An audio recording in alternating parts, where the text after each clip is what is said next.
জয় হিন্দ, বন্দে মাতরম, চক দে India. ভাই সাহেব, কালকে ছিল ইন্ডিয়া ভার্সেস সাউথ আফ্রিকার মধ্যে পঞ্চম টি-20 ম্যাচ এবং যে ম্যাচটাতে ভারতীয় প্লেয়াররা যে লেভেলের পারফরমেন্স করেছে এ বিষয়ে কোনো সন্দেহ নেই যে 2026-এর টি-20 ওয়ার্ল্ড কাপ আবারও আমাদেরই ঘরে আসতে চলেছে। হ্যাঁ ভাই সাহেব, ওই সাউথ আফ্রিকার মতন টিমের কাছে ইন্ডিয়া 231 রান করে দেয়। 231 রান, এটা ভাই সাহেব একবার জোরদার তালিয়া হোক, ইয়ার জোরদার তালিয়া হোক আমাদের ইন্ডিয়ান প্লেয়ারদের জন্য, সিরিয়াসলি বলছি।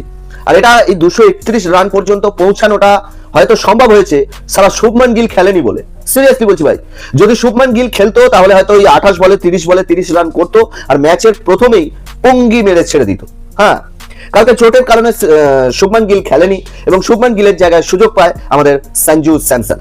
আর তোমরা তো সবাই জানো যে আমাদের অভিষেক শর্মা এবং সঞ্জু স্যামসনের টি-20-তে ওপেনিং এর জুটি ভাই সাহেব হয় আলাদাই লেভেলের হয়। কালকে সঞ্জু স্যামসন এবং তোমার অভিষেক শর্মা দুজনেই প্রায় 165-র উপরে স্ট্রাইক রেটে ব্যাটিং করে এবং সঞ্জু স্যামসন করে 22 বলে 37 রান এবং করে অভিষেক শর্মা করে 21 বলে 34 রান। ইনিংসটা ছোট হলেও ভাই সাহেব ইম্প্যাক্টফুল ইনিংস ছিল, ইম্প্যাক্টফুল ইনিংস। এরপরে আসে তিলক বর্মা এসে 42 বলে 73 রানের একটা বিধ্বংসী ইনিংস খেলে দেয়। ভাই সাহেব একবার জোরদার তালিয়া হোক ইয়ার তিলক বর্মার জন্য, জোরদার তালিয়া হোক ইয়ার। বান্দা প্রত্যেকটা ম্যাচে রান করছে, প্রতিটা ম্যাচে। এরপরে আসে সূর্য কুমার যাদব, আমাদের ক্যাপ্টেন। আর আমাদের ক্যাপ্টেন প্রত্যেক দিনের মতন এবারেও ডুবিয়েছে। আমাদের ক্যাপ্টেন 7খানা বল খেলেছে এবং 5 রান করেছে, সেটাও নরেন্দ্র মোদী স্টেডিয়ামের মতন স্টেডিয়ামে।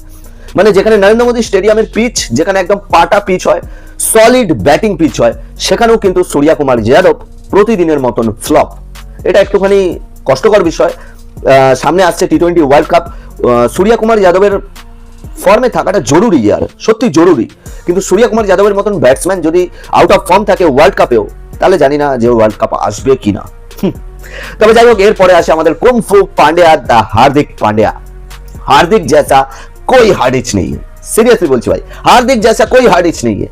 হার্দিক হলো, মানে আমি মনে করি, এটা ব্যক্তিগতভাবে আমি মনে করি যে হার্দিক পান্ডিয়া হচ্ছে ওয়ার্ল্ডের নাম্বার 1 অলরাউন্ডার, ওয়ার্ল্ডের গোটা ওয়ার্ল্ডের নাম্বার 1 অলরাউন্ডার। আর হার্দিক পান্ডিয়ার মতন অলরাউন্ডার আমাদের দুনিয়াতে হয়তো আর আসেনি, সিরিয়াসলি বলছি ভাই। হার্দিক পান্ডিয়া কালকে 25 বলে 63 রানের ইনিংস খেলে এবং প্রথম যে 50 রানটা সেটা মাত্র 16 বলে করে দেয়, মাত্র 16 বলে 50 রান করে দেয়। তবে যাই হোক, এর ফলেই ইন্ডিয়া পৌঁছে যায় 231 রানে। কিন্তু সাউথ আফ্রিকা যখন ব্যাটিং এ নামে, সাউথ আফ্রিকাও ভালো ব্যাটিং করছিল, সিরিয়াসলি ভালো ব্যাটিং করছিল। সাউথ আফ্রিকার ওপেনার কুইন্টন ডিকক অসাধারণ ব্যাটিং করছিল। কুইন্টন ডিকক 35 বলে 65 রান করে, কিন্তু ফাইনালি জসপ্রীত বুমরা তাকে আউট করে দেয়। এরপরে একটা সুন্দর ইনিংস খেলছিল ডিওন ব্রেভিসও ভালো ইনিংস খেলছিল, কিন্তু তাকে বেশিক্ষণ খেলতে দেওয়া হয়নি কারণ আমাদের হার্দিক পান্ডিয়া ছিটকে দেয় তাকেও। 17 বলে 31 রানের একটা ইনিংস খেলে ডিওল্ড ব্রেভিস। তবে যাই হোক, এরপরেও কিন্তু সাউথ আফ্রিকা 200 রান পর্যন্ত পৌঁছে গেছে। তবে 200 রান পর্যন্ত পৌঁছে গেছে, হয়তো সাউথ আফ্রিকা এই রানটাকেও চেস করে দিত যদি না কালকের ম্যাচে বরুণ চক্রবর্তী খেলতো। ভাই সাহেব, বরুণ চক্রবর্তী, মাই গড, একবার জোরদার তালিয়া হোক ইয়ার, জোরদার তালিয়া হোক। বরুণ চক্রবর্তী কালকে বুঝিয়ে দিয়েছে যে সে কেন টি-20-তে নাম্বার 1 বোলার, নাম্বার 1 টি-20 স্পিনার বরুণ চক্রবর্তী। একবার জোরদার তালিয়া হোক ইয়ার, সিরিয়াসলি। বান্দা ফার্স্ট ইনিংসে বল করুক বা সেকেন্ড ইনিংসে বল করুক, কোনো ম্যাটার করে না। বরুণ চক্রবর্তীর সামনে কোনো ব্যাটসম্যান, সে যতই ডেঞ্জারাস হোক না কেন, বরুণ চক্রবর্তী তাকে আউট করবার দমখম রাখে। এটা মানতে হবে ভাই সাহেব, মানতে হবে। তো যাই হোক, বরুণ চক্রবর্তী এসে ব্যাক টু ব্যাক ভালো ভালো ব্যাটসম্যানদের উইকেট নিয়ে নেয়। বরুণ চক্রবর্তী প্রথমে রেজা হেন্ড্রিক্সকে আউট করে, এরপরে অ্যাডেন মাকরামকে আউট করে, এরপর ডিওনেল ফারেরাকে আউট করে, জর্জিয়া লিন্ডেকে আউট করে, ব্যাক টু ব্যাক উইকেটগুলো নিয়ে নেয় আমাদের বরুণ চক্রবর্তী। আর সত্যি কথা বলতে, বরুণ চক্রবর্তী যে লেভেলের পারফরমেন্স করছে, সিরিয়াসলি, মানে স্পিনারদের যত রেকর্ড আছে হয়তো ভেঙে দিতে পারে এই মুহূর্তে বরুণ চক্রবর্তী, সিরিয়াসলি। মানে কোনো ব্যাটসম্যান যদি বরুণ চক্রবর্তীকে একটা 6 মারে, তার মানে জানবে তার উইকেটটা যেতে চলেছে, সিরিয়াসলি। এই লেভেলের বোলিং করছে এই মুহূর্তে বরুণ চক্রবর্তী, কোনো কথা হবে না বস, কোনো কথা হবে না।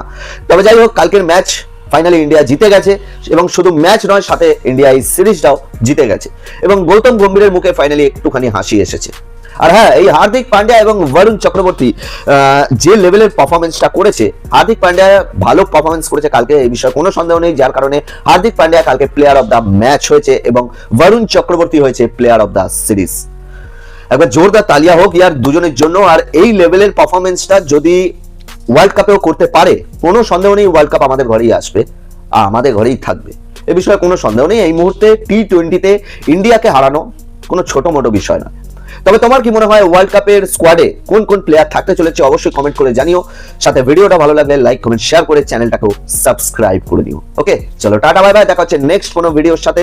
আর আরেকবার বলে দিচ্ছি যাওয়ার আগে, জয় হিন্দ, বন্দে মাতরম, চক দে ইন্ডিয়া।